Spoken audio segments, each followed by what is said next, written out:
Okay, just tell me when you're ready. Okay, looks like it's still, we're halfway through. I don't know why it's so slow at this current time. No, we're done. So we are live streaming right now. We are beautiful. Hello to all of our readers and viewers for the Boston Poetry Marathon 2022. I am Suzanne Mercury.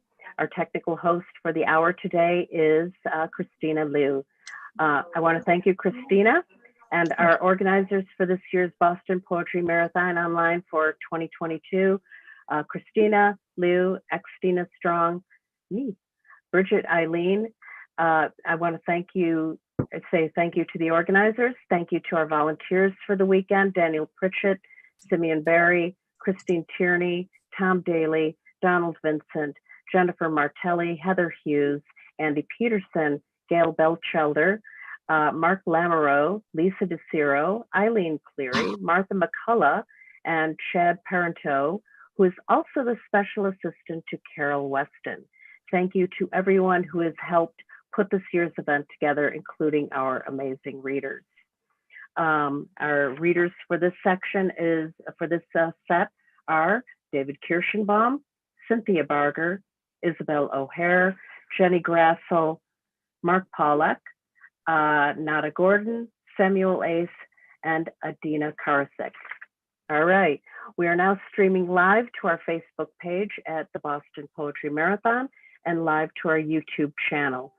For links to these broadcasts, please go to bostonpoetrymarathon.wordpress.com/watch. This year's Boston Poetry Marathon is a fundraiser for organizations fighting for reproductive justice. And I just want to take a moment to say how close this issue is to my heart. And I want to profoundly thank everyone who has contributed, because all of the money that we're bringing in over our costs are going to the Woman Project and the Eastern Massachusetts Abortion Funds. And these are two great organizations that give very direct aid to women who need abortions. Admission to the Boston Poetry Marathon is free, but a $10 or more donation to our fundraiser is recommended and appreciated. So please go to bostonpoetrymarathon.wordpress.com/donate for more information. And again, thank you so much for all of your support. It's really exciting that we're doing this, and I'm really glad we're doing this. Go to the pinned post or the bios in our social media for more links as well. I want to make a special note that Friday night of this Boston Poetry Marathon is dedicated to the memory of our dear friend, Ben McFall. His memorial service is taking place tonight, and we want to send Jim Barrell and all of Ben's other loved ones our sincerest condolences. All right, I did just introduce the readers of the hour. And I would like them all to give a quick hello so we can double check their audio and connections. So let's do this one more time. David. Hello. Cynthia. Hi. Isabel. Hello. Jenny. Mark. Hello. Nada. Hi. Adina. Hi.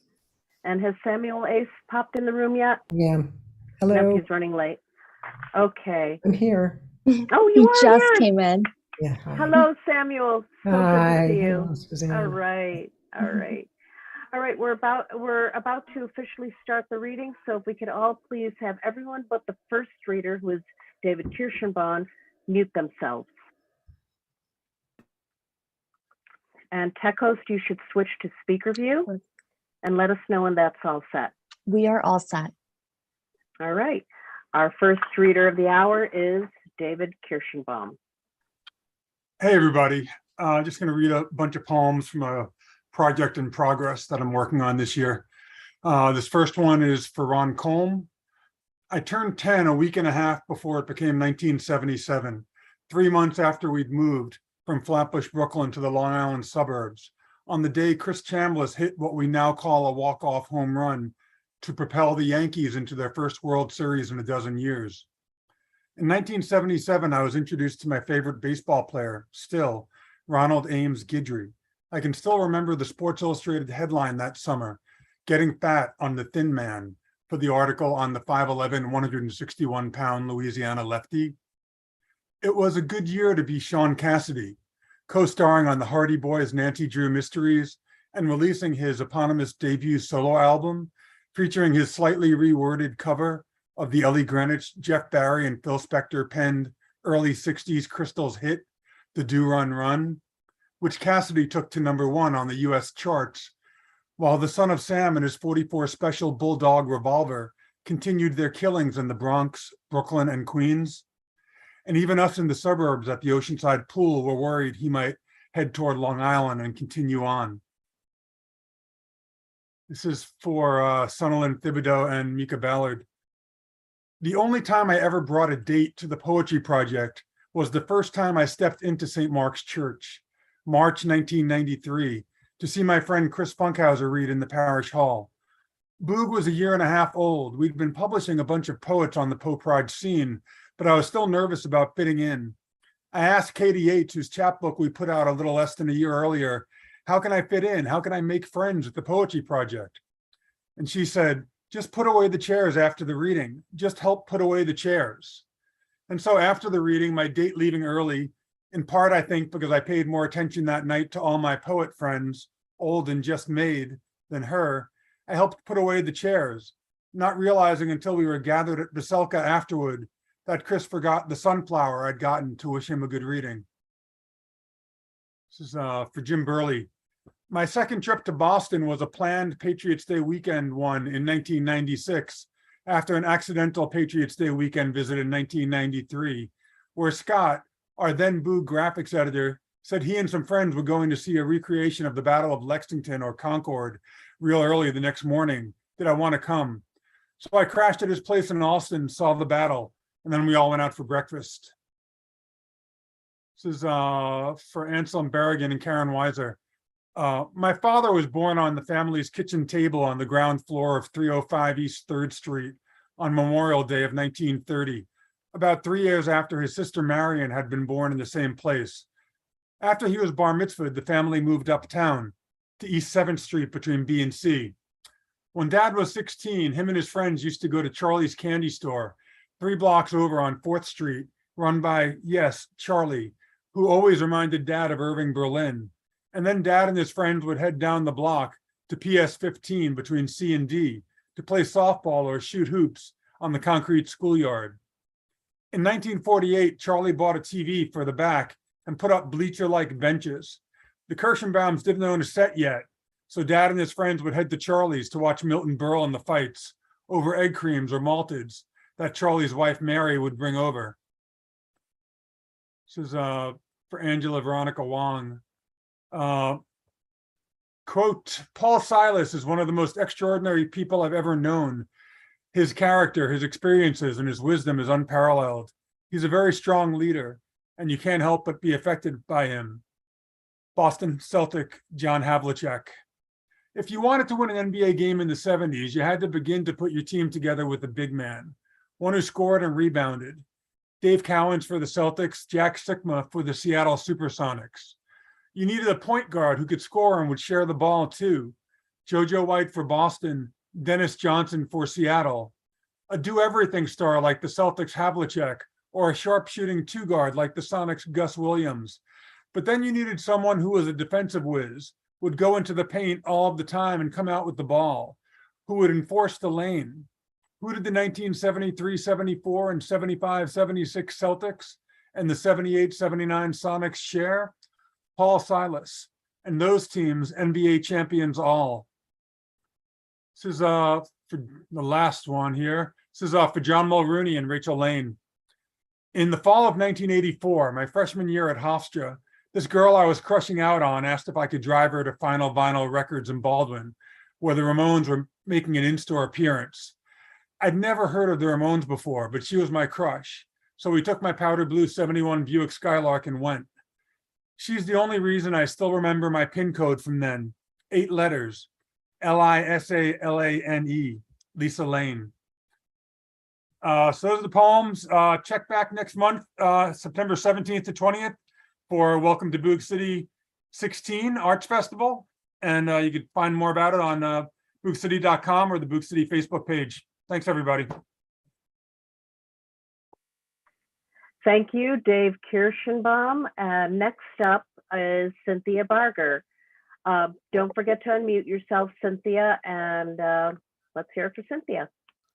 Hi, everyone. Good evening. Thank you to the amazing team that creates the Boston Poetry Marathon. I'm really excited to be here. I'm going to read poems from my collection, Sleeping in the Dead Girl's Room, that came out from Lily Poetry Review Books in January. The poems connect the presumed suicide of my aunt 8 months before I was born and my involvement with her ghost. I was given her first, middle, and last names, Cynthia May Barger, and slept in her room in Winthrop, Massachusetts for my first 5 years. The first poem I'm going to read is called Title. Cloud-covered, ill-omened, gunmetal August night. Driftwood debris falling towards water. Beach, seal, baitfish, stranded silver peanut bunker, her hand squeezing wet sand. Drip castle encrustation, pebbles, glass, the end, piling at the end. What is tidal? Next poem is called DDT. We all breathe salt air, sunbathe on a tombolo that is our beach, green railings to Cottage Hill. Trudge a low-tide sand spit out to 5 breakers we call the 5 Sisters, later walk home. At dusk, the uprising. Mosquitoes depart the marshes for the backyards, their wrathful winged drones synchronized to our garden watering. Desperate in search of blood, females nourish their eggs, force us inside. In the morning, planes fly low, spray poison our open windows. Third poem I'm going to read is called A Full Day at the Beach. Sun scorching your shoulders, you lingered past dusk, long after the others danced the sand for last clam bubbles, filled their pails and paraded home for supper. You stayed early evening, the heat, the lowest tide, the stench. When darkness engulfed, you rolled up your blanket and walked home. The next one I'm going to read is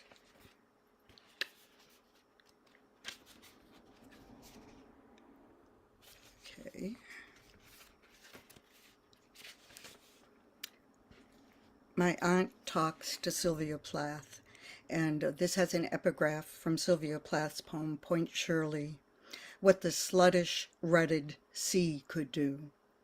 Your sluttish rutted sea churned up trouble for our families. Some call Winthrop by the Sea a fitting childhood home for you, your words embalmed with moist and misty beach breaths, razored like the clams we love to dig. I left behind little proof of that place fitting or not fitting.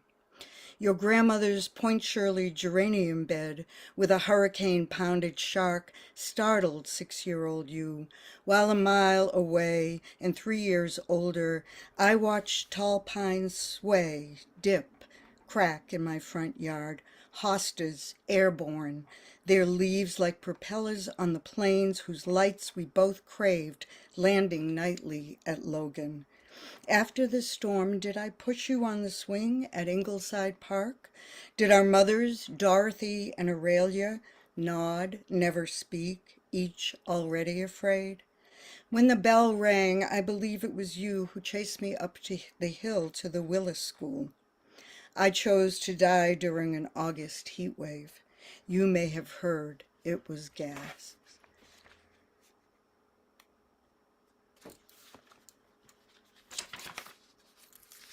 This poem is just called Cynthia. When they call my name, they are calling hers, calling her, inviting her, my namesake, hers, one name for both our sakes, my life a name for her death. We both arrive at the same time, come when called. And the last poem I'm going to read is called Ghost Locket. Backseat of the sedan, 3-year-old me leans on my grandmother, strokes her sealskin coat, its cool pelts. I look up to see the locket around her neck. The girl in the locket stares back, does not smile. That's my Cindy, says my grandmother. She's in a better place now. Shh, shh. Thank you.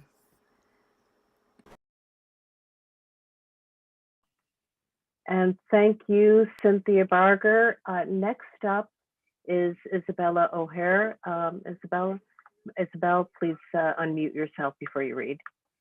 Thank you. Hi, thank you so much for having me. I will be reading an excerpt from a longer hybrid work in progress. Saturn conjunct Pluto. Adulthood, transformation, crisis. Saturn dislikes change and wants to freeze in place. Saturn ate his children to avoid being killed by them. Pluto, the child, burns the things that are no longer useful, and sometimes the things that are, in the name of spiritual authenticity. This conjunction indicates a deep fear of patricidal annihilation. Uranus, differentiation and radical surprise, the growing pains of adolescence, what everyone thinks of as fun at the time and later looks at and says, wow, what hormonal insanity, what upheaval. I'm so glad I'm now old, too old to become overpowered by an experience. So I will say I am separate from that now. I will say it again until I program my cells for individuation from the archetypes that have always bound me. These planets are generational. This is another way of saying that we are defined by the moment we are born. Capricorn, the father, ruled by Saturn with a strong Neptune streak, spirituality, drugs, suicidal imagery and action, a desire to escape reality to another place impossibly pure. Chiron squaring Neptune in the shape of a wounded healer. People simply hurt.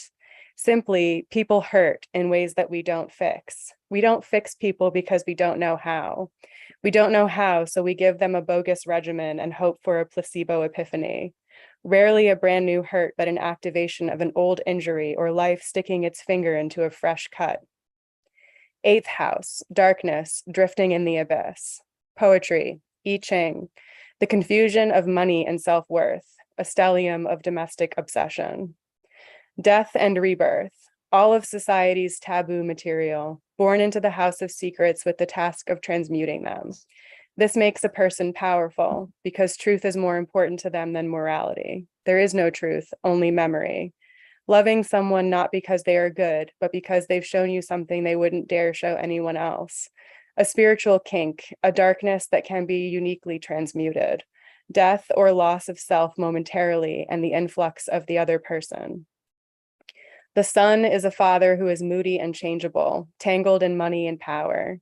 A father as figure of the underworld, the realm typically associated with daughters, a force that pushes someone into knowledge or truth before they are ready, an action that is variably healing or destructive. Again, it's not about morality. It's about the truth of one's motivations. It's about the memory guiding one's sense of the truth. It's an epigenetic placebo. 8th house is all or nothing. You're either dying or being born forever, constantly triggering oneself in order to provoke a peak experience, the seductive quality of grief. Before the death of the father, much of life is spent in an epic battle with him, although the nature of that battle is ever shifting and the rules differ on each side. The father plays an intricate chess game, always assuming you couldn't see his manipulations, while you give a clumsy duck and weave performance that frustrates more than defeats him. A narrative steps in and gives it a go. Dear father, you write in your diary, dear father who shot himself out of the narrative. I imagine your last word to be fuck, as in fuck, this is it. Almost a laughing thing, a smirk toward the absurdity of any attempt at a life. I have imagined you shaking your head at the end because you know what is coming for me, but you won't be here to tell me or guide me through it. I imagine a kiss to the air as apology for all you will miss, the second half of my story, like the first defined by your absence.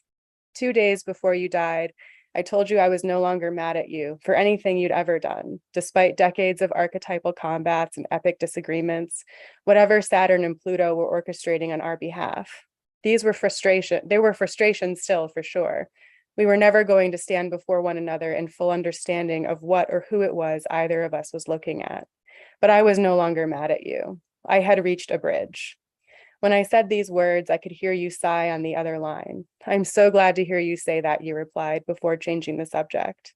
Here's where the narrative starts to shatter. I'm okay as long as you're okay, were some of your last spoken words. The narrative is not okay. Everything I am in my relationships with other people comes back to the experience in childhood of waiting at the window for my father to arrive.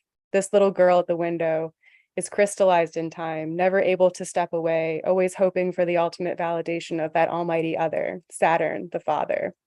Saturn devours the narrative. I find myself recreating moments of profound pain in order to get back to how I felt when I first heard that he was dead. Grief itself has an addictive quality. You don't want to leave the person behind. You want to honor their death with your most explosive emotions. Over time, this becomes unsustainable and your self-indulgence apparent. And ultimately, the dead don't give a fuck about how we torment ourselves for their benefit. The narrative reaches the underworld. Every night before we go to sleep in the guest room filled with plants, my mother closes my father's bedroom door. Every morning before we make coffee and eggs, she reopens it. She says it feels spooky otherwise to leave his door open all night long, as if we're violating his privacy by leaving it open. Or maybe it's spooky because she imagines that without the door there as a barrier, his spirit might wander throughout the apartment in the darkness, press its ear against our door, and listen to us breathe in our sleep. I feel like I'm saying good morning and good night to him every day, she tells me. And I know it's because of his blood. Over the past week, its deep presence has haunted us both. The narrative is now a specter. Months after my father's death, his coworker sends me an excerpt from one of his technical reports, the language striking me as strangely poetic. It's as if my father, failing to publish a book in his lifetime, gravitated to this career so he could write startling depictions of the most mundane operations. Crazing of the dye surface, he writes in a report on die casting. Crazing of the dye surface. I see the surface of my father's body when I viewed him at the funeral home. Crazing of the surface of the dead. I think of the blood in his room, how it haunted me for months before I redefined it as a garden of roses. Crazing of the surface upon which one has died. I think of the spider web-like cracks his death has left across the surface of my own life, how I've broken open and become something unrecognizable to myself, how I feel simultaneously insane and more clear-sighted than ever. Crazing of the dye surface. One fingertip pressed to the center of the craze might push this entire mess in, a cosmic fontanelle. Thank you. Oh my God. Thank you, Isabel O'Hare. That was a really beautiful poem. And next up is Jenny Grassel. And Jenny, please unmute yourself. And I am going to mute mine. Okay. I'm really glad to be here, and many, many thanks to all. The first poem I'm going to read is the beginning poem, and it's called The End Song. I'm using the word Ka, and it's part of the Egyptian concept of a soul that belongs to the body. End Song. Mostly she worries about Ka, surviving after death, condemned or elated, to witness the slow repeal of the body. She speaks only of a washing and lapping inside, spirit against the ribs, a kind accompanying alive. But the expiring earth may keep a soul, and where shall it live? She sees a blue place in the warm and cool of telescoped stars in her phone, aroused billions of light years ago, sparking in a pocket of space. A planet begins in galaxy foreplay. An earth clutch keeps her prophesying in a heat wave bauble of flowering. The stars shall weld gold rings to skeletons, sunflowers to their skies, each apocalypse to a genesis. This one's called Tarot for Climate. We trudge our hearten, cuppin' the reekin' water, wave our wands sproutin' to restore tree, plunge our swords in cliffs to letten out the sea. Pentacles dust the alley where the dark-eyed closen the deck to thumb and spark. Queen creepin' under skin of card to arid spoil of waterfell. Open the way with number and rain. Answer the rock, clamoring, sovereign clocked. Keep no destination from the fork in the tongued sands, thirstin'. Beauty's stumbling frock, lipped by ocean, far from the unturned outcome. Promising some shimmy to shine, oh climb.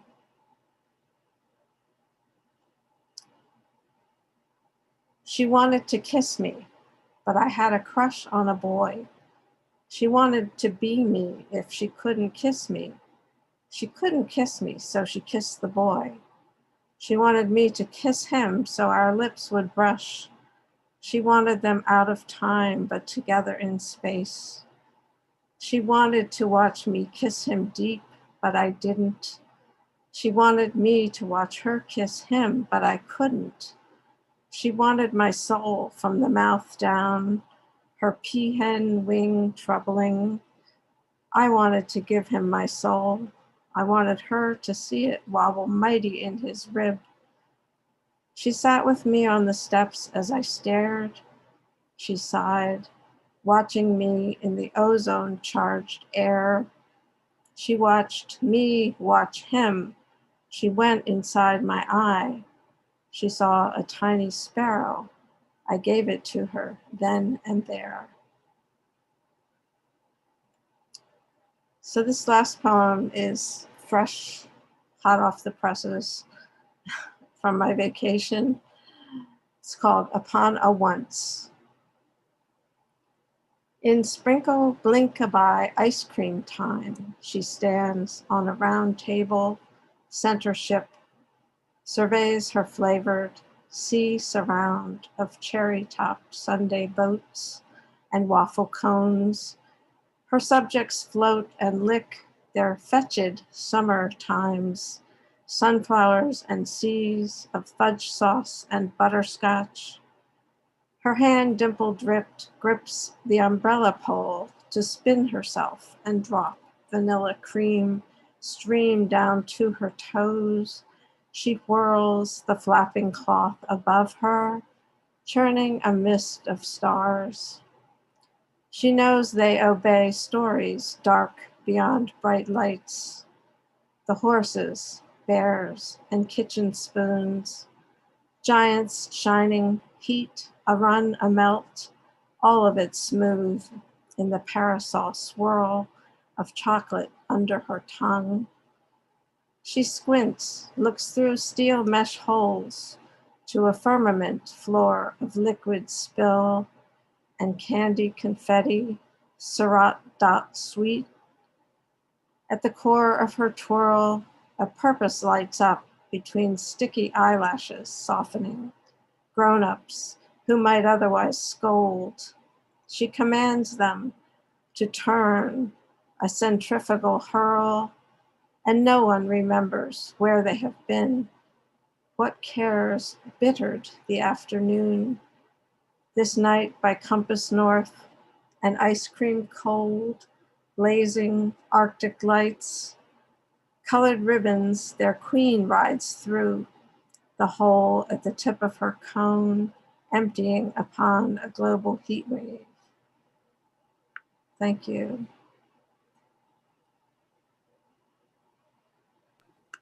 Wow, thank you, Jenny Grassel. Next poet up is Mark Pollack. Mark, remember to unmute yourself. Okay. Thank you, everyone. Thank you, Suzanne, and everybody else involved in organizing this event, especially making it possible to do remotely, since a number of summers I've missed participating because I was away on vacation in Maine, where I am right now. So if you drive from Boston 8 hours up the coast to the Canadian border, you would be where I am right now, overlooking Campobello Island in New Brunswick. And the poem I'm going to read, it's a sequence that I've slowly written over a number of years being here, about traveling here and being in this region, with several references to Elizabeth Bishop, who also spent a lot of time in the Maritimes. If you're in Maine and you were never born here, you're called somebody from away. Of course, if you're from Massachusetts, you're called a masshole. So this is called, and you could live here for 10 years and still be called somebody from away. So this is called Away. A sequence of 5 poems with an envoy, brief envoy, and the epigraph for the entire sequence comes from Walt Whitman. The long brown path before me. So the first piece is called On the Road Again. Coastal Route 1 north of Ellsworth, Willie Nelson on the radio. Going places I've never been, seeing things I may never see again. Tree-lined slalom run stretching all the way to the vanishing point that narrows to a hiccupy, frost-heaved 2-lane, its asphalt shoulders calving. Cresting one hill, pooled fog, cresting another, quicksilver mirage washouts. Sun-baked quill cakes the crows peck at line the roadside. Massed reeds crowd runoff ditches, threatening invasion. 18-wheelers downshifting, stacks burping. Leave tire peeled detritus, burnt rubber graffiti. And in field after field, long abandoned sheds, dilapidated barns, their roofs caved. 1 minute, beaded paw prints clamber up the windshield. The next, taillights beckon through ground fog. Mile marker after mile marker ticked off until your mind resembles a creased roadmap that once spread out refuses to fold neatly back up. And I can't wait to get back on the road again. 2. The Beauties of Travel, an epigraph from William Carlos Williams. Small town cemeteries, for example, with lichen-crusted marble headstones that lean every which way, their barely legible inscriptions chiseled in another century. Or this sign advertising post-hole digging, stump grinding, well drilling, hydro sealing, all affordably priced. One billboard announces Flea for All Saturday on the seawall. Another invites shellfish field days featuring seaweed pressing and a celebrity clam shucking showdown. And not least, this bumper sticker pasted eye level in a roadside diner men's room. My wife and I had a good 20 years. Then we met. 3, checklist, with an epigraph from Elizabeth Bishop. And we have room, and have we room for one more folded sunset, still quite warm. Fir top islands slowly letting their skirts out at ebb tide, check. Ferries plying the channel, mainland to island, island to mainland, check. Cloud hanks stretching in a line to the far shore, check. Distant thumb smudge headland, check. Clank of rigging ticking off the minutes, check. Engines idled lobster boats hauling traps, check. Parliament of gulls on warehouse roof deliberating maritime legislation, check. Field of straw yellow, waist-high grasses combed by a stiff breeze, check. Grasshoppers bowing cellos, crickets clacking castanets, check. Monarch, swallowtail, bumblebee, dragonfly, alighting, taking off, alighting, taking off again, check. Skill saws, mosquito wine, nail guns, snare drum, rim taps, check. Delivery truck straining up steep incline, Sam Adams Ale stenciled in bold letters on its side, check. 4, field guide. Wear it as a badge of pride, black-eyed Susan. Yarrow, be true to yourself. Don't put on airs like Queen Anne's lace. Butter and eggs, bird's foot trefoil, short or tall, you're each appealing in your own way. So sorry, loose strife, mistook you for firewood. Thistle, must you always be so prickly? Jack in the pulpit, just the place for you. Cowvetch, any relation to sow thistle? Learn to respect differences, St. John's wort. Not every flower can be lily white. Beach rose, don't crowd, respect jewelweed's space. If Mullen wants to be a loner, then that's Mullen's prerogative. Pushy doesn't become you, goldenrod. Tansy was here first. Impatience, that moniker suits you, as does yours, bittersweet. Okay, touch-me-nots, be that way, if you must. Evening primrose, allow me to introduce you to morning glory. Calypso orchid, Calypso orchid, meet Queen Anne's lady. Queen Anne's ladies, meet Venus pride. Dutchman's breeches and ladies' slippers. Weren't you featured in the Canterbury Tales? Monk's hood and ladies' tresses. I read about you in the Decameron.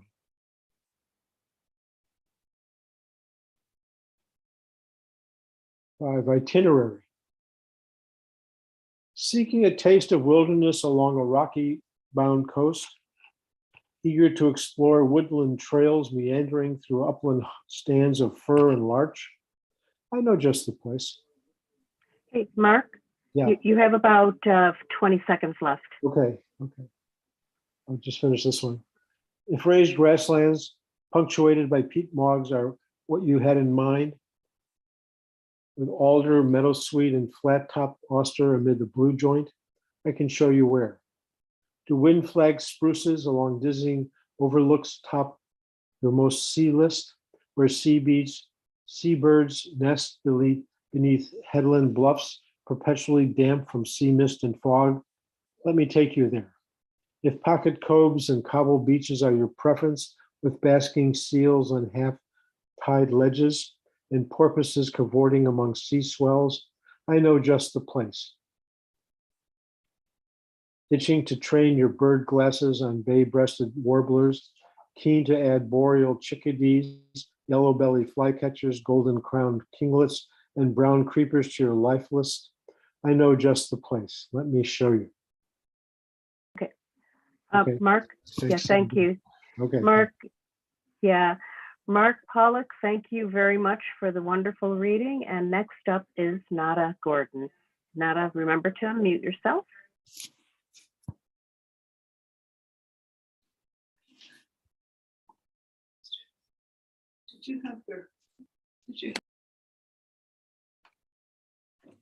I live while feeling the wall of the language. I live while feeling the wall of the language.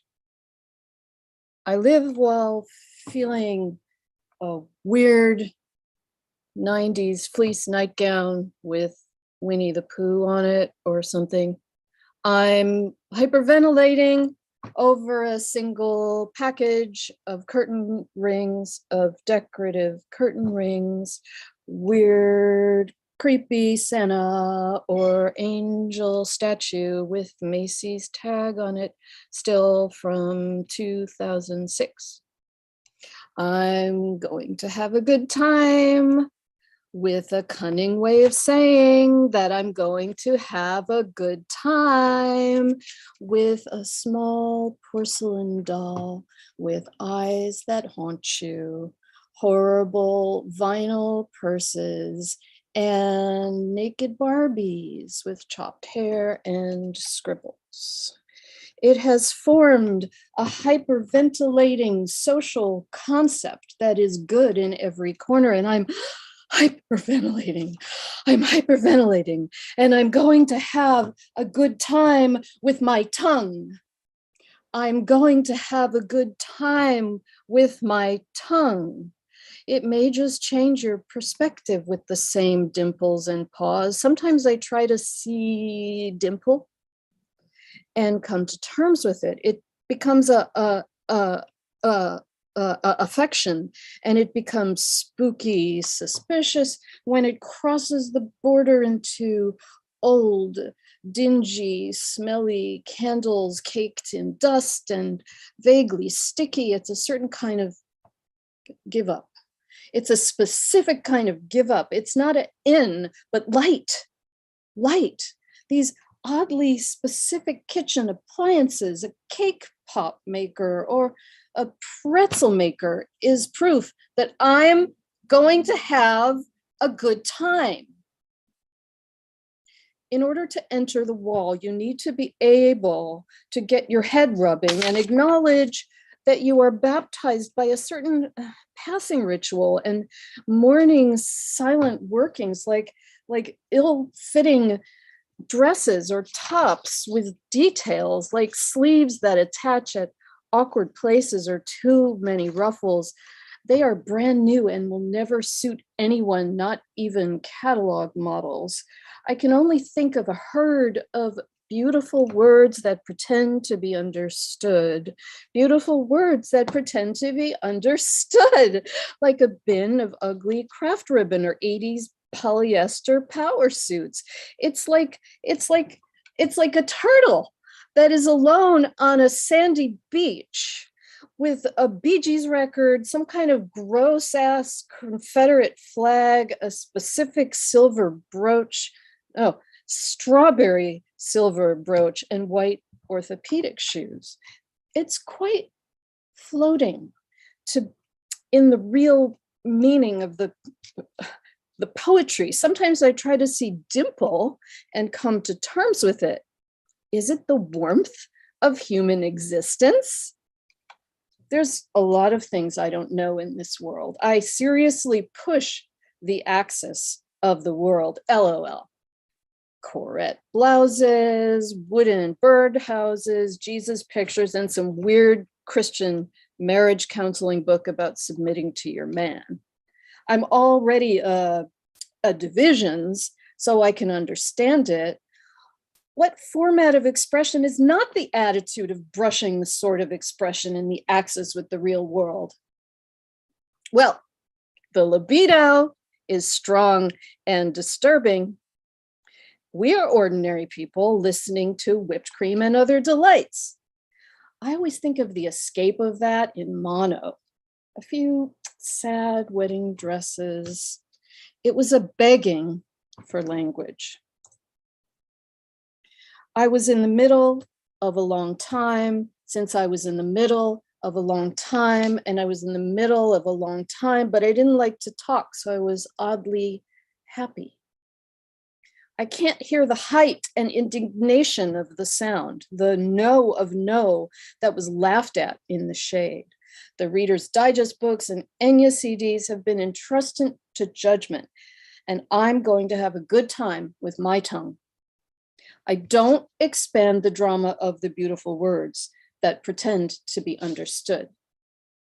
The one who adapts 100% to the world is probably fucking nowhere. I seriously push the axis of the world, so it's going to be blown away. it's stupid to think about, but it's sick. Well, I'm going to go cross border with a mask. I think it's proof that I'm going to have a good time. I'm going to have a good time with my tongue. I can expand the drama later with vibrato or the shaking of the voice. The shaking of the ending is a good meaning. It's very exciting. With imbalance,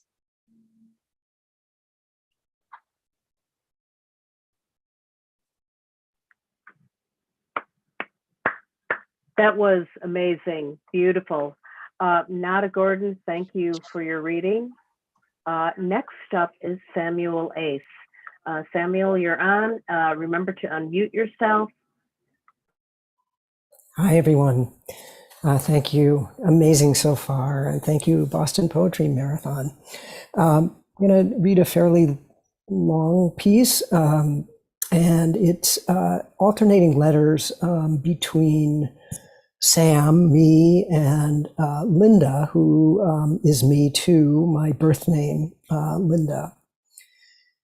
Dear Sam, I don't have a name, never had a name, never had a ground I could stand on.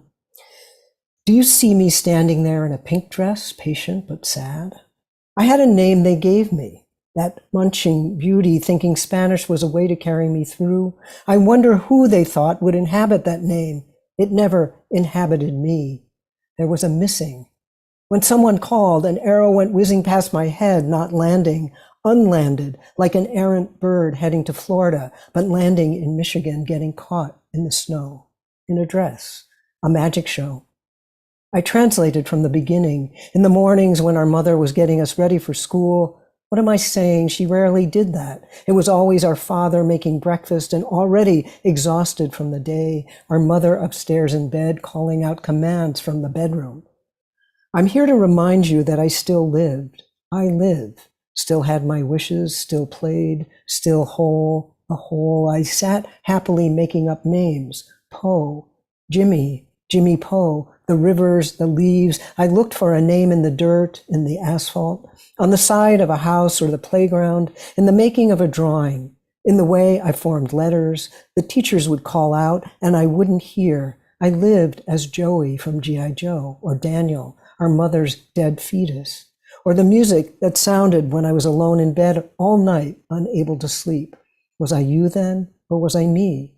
With an L that stood for Lou or Lawrence, an I that stood for Isaiah, an N for Ned or Niles, a D that was Daniel or David, an A that became Angelo or Adam. I made hundreds of drawings of boys. These were my obsessions, the origins of my inability to hear. Dear Linda, I too had no idea about what to do for a name. I do remember how you would sit for hours writing them out, making long lists of TV characters or poets. Of course, I remember Joe, Joey, and Joseph. There was Angel, James, Jimmy, and Timmy. There was John. But later, when it finally came down to it, I chose the easy path.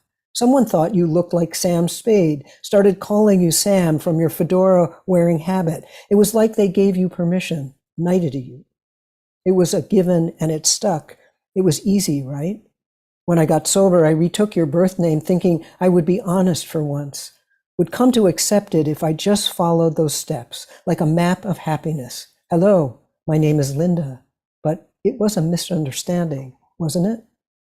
I keep saying I and my as if I am you and you are me, but this was your fight, your puzzle to figure out.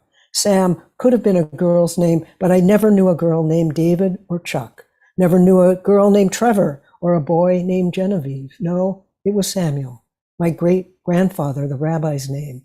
Then James from your poem, Jimmy Ace, the monkey boy, who could climb the tallest trees. I also wanted that boy from the Sunday comics named Dondi with his abundant hair and big dark eyes. He was our friend, our love, and our beacon. He kept us on the path. He taught us how to be, how to sit, how to talk, how to walk in the world. He was us. You drew him incessantly. It's a wonder that I did not name myself Dondi. No, it was finally Samuel, a faster decision than most. So just to be clear, it's not about anything. It's simply a child's name.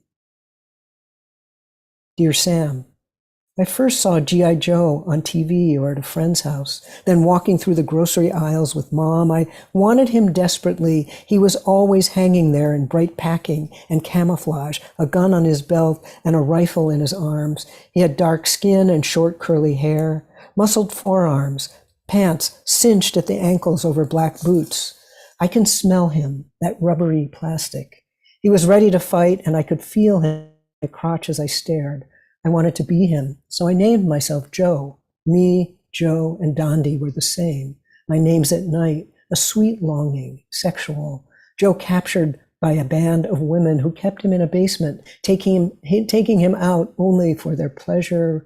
I wanted to lie with him, and Dondi too, that serious little boy from the comics with wild hair, dark eyes, and an upturned nose. Dondi who solved problems and dilemmas and always took the moral high ground. But I could not really be named Dondi, could I? What was a name like that? Don did not suit me either. Every day I would fake sign books with a new name, practice signatures, come up with last names, then destroy the evidence.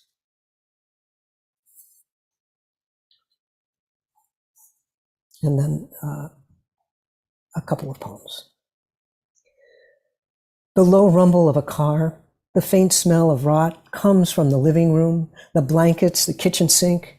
I don't know who's idling. It's probably me, as the day has begun with this waiting for a tiny being who plants itself in the ground, cell by cell, time so wrong, so useless at best in the face of this force of motion. I have done with my life what my mother disdained. I've skated by, and now I will raise a child, a plain garden of making. What am I in their mind?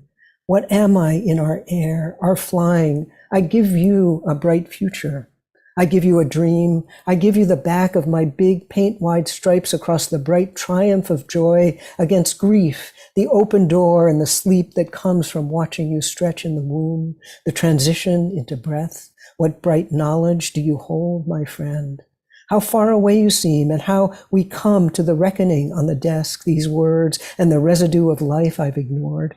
I've been that quiet child on the floor, making marks, looking up at the rose window, my little sphere of good light, my little world of dust and ground and wild love.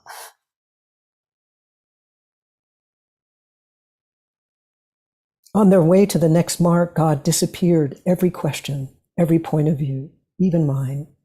In the end, I needed help, and so does this God, a form or a way of listening. Please show yourself, I plead. Take a body, then discard it, just for a moment. Be a door, a current, the faint odor of boys in the morning, some grand grace, anything. Please come. It would be an honor to meet you. These are my marks, my tender gorging, a sink of mud, a reminder in the wind of prayer. Thank you. Wow.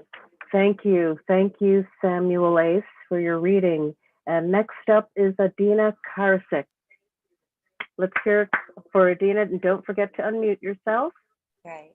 Thank you. Can you hear me? I have a sleeping child next door, which, there we go. Great. It's Karasik, by the way, if there's anybody who doesn't know me. And I just want to thank. I apologize for that. Sorry about that. That's okay. I just thank you so much to all the organizers, everything. I wish I could be there in person. It's really just amazing that you guys have created such a phenomenal, yet again, festival. So as the closing person of this section, I'm going to read a poem about openings in celebration of that now everything finally has been opened.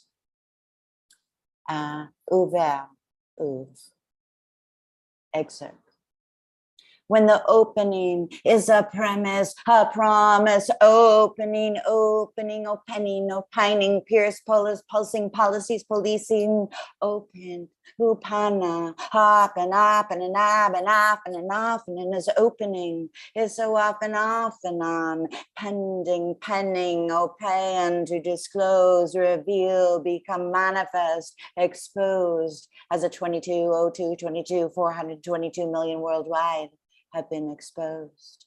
Let the walls open, the bridges, borders, bastions and bodies open, sores, cores, scores of terrifying silences open, the thousand darknesses of murderous speech opening, the streets are opening, gates, eyelids, shadows, measure cities, machines, foundations, chains, roads, and relations, ideological sedimentation, the field is opening, the night is opening, the pen, the pun, the pulse, the pen, the pen, opening, sick fictions, dictions, dichotomies, definitions, contractions, extractions, opening, parentheses, indices, hypotheses, the letter is opening to what constant reader, whose open wardrobe, what cold open of which open seed Jews, open mic, just open my head and the high windows open this day, this door, this open house of whispered scream, scroll, struggle, open the space of emergence, my mouth, your legs open.